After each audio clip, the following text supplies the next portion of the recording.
Storytelling is a big part of our role-playing games, and it's important to consider how our story is coming across to our players. I used to run a lot of long-term campaigns with overarching stories that would take months, maybe even years, to complete.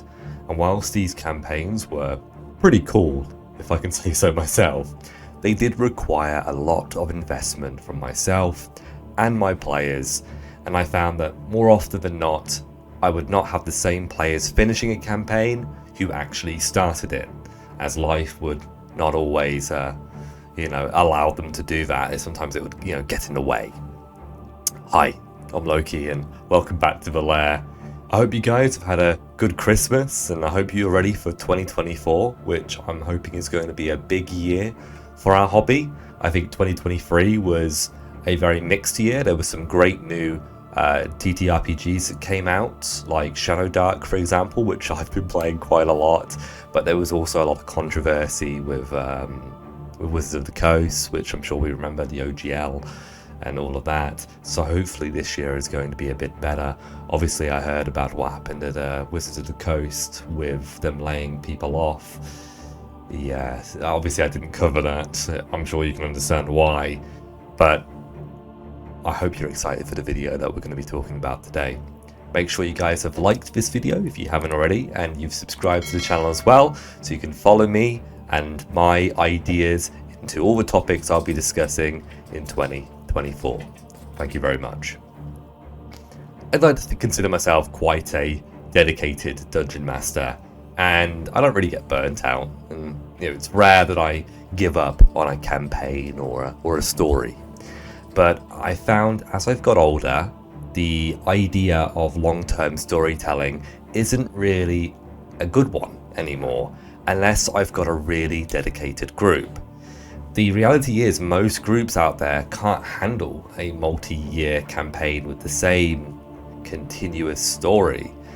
Also, with the world that we live in general, I mean, a lot of people give up trying to load up a website if it doesn't load up within a few seconds, right? People have an issue with delaying gratification, and I think because of that, people can get very disinterested and bored doing similar things in a D&D campaign that I believe are actually quite enjoyable, like a very large dungeon crawl, like the Barrow Maze. But what I've started doing more recently for my players is running shorter adventures and campaigns, which for the campaigns part I call mini campaigns. These mini campaigns can be standalone or a part of a collection, which people can opt into, make characters for, and actually fit the theme.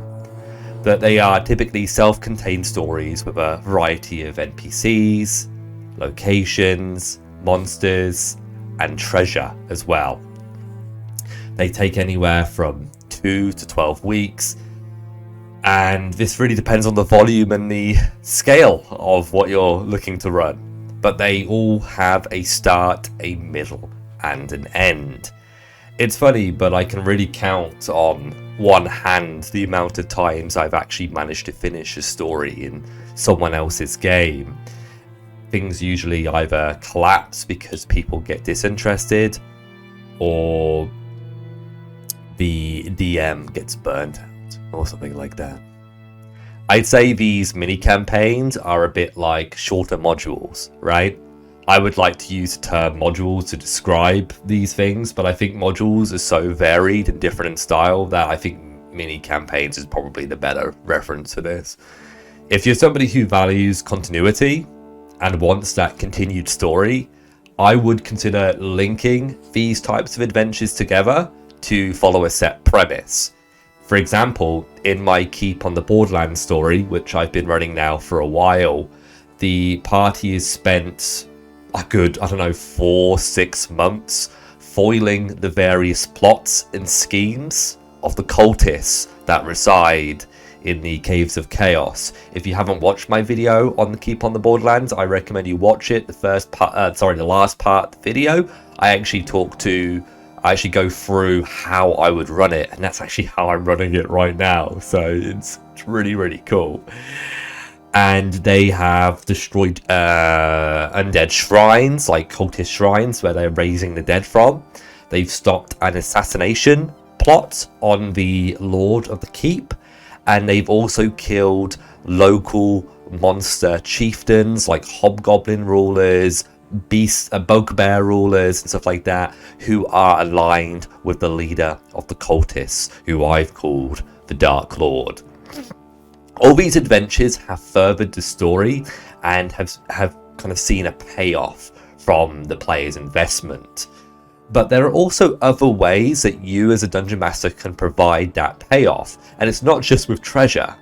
One of the big things is to reuse NPCs, especially ones that the party have saved, helped, or ones that they are in conflict with, like villains. Even a dead villain can be reused.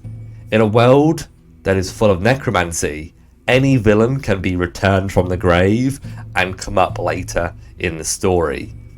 Also, granting the player characters various privileges and perks as another form of reward is really, really good to represent their progress.